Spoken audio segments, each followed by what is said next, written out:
Cher George, cher George, pour vous remettre la palme d'or d'honneur,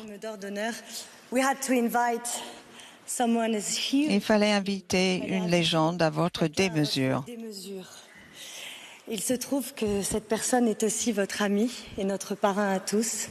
This person happens to be a lifetime friend and our dearest godfather. Please welcome Francis Ford Coppola.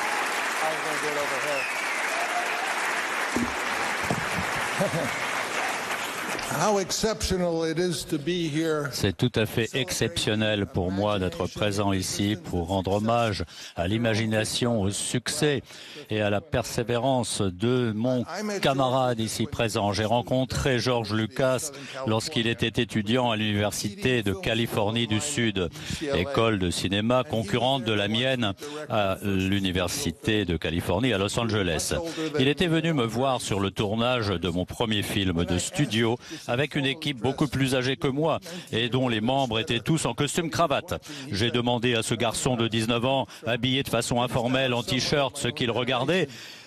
Il me répondit « pas grand-chose ». Heureux de trouver quelqu'un de ma génération, je lui proposai de revenir chaque jour à condition qu'il fasse une brillante suggestion chaque jour, ce qu'il fit avec brio.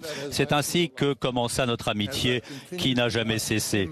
J'ai suivi toute sa carrière semée d'idées brillantes, comme le premier film avec des chansons de son époque, le premier film qui se termine sur une brève explication de ce qui est devenu chaque personnage, et encore le premier film dont le titre apparaît au milieu.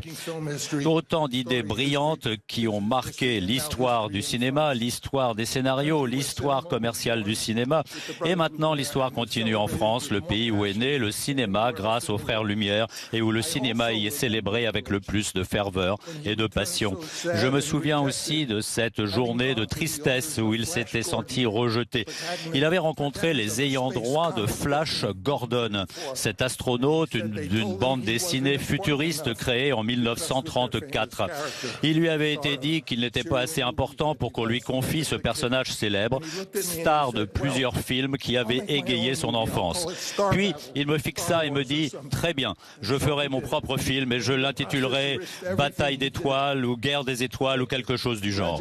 Et c'est ce qu'il fit en risquant tout ce qu'il avait pour y arriver. Félicitations, cher George. Non seulement tes nombreux amis et moi-même sommes fiers de toi, mais le monde entier est ici pour te rendre hommage.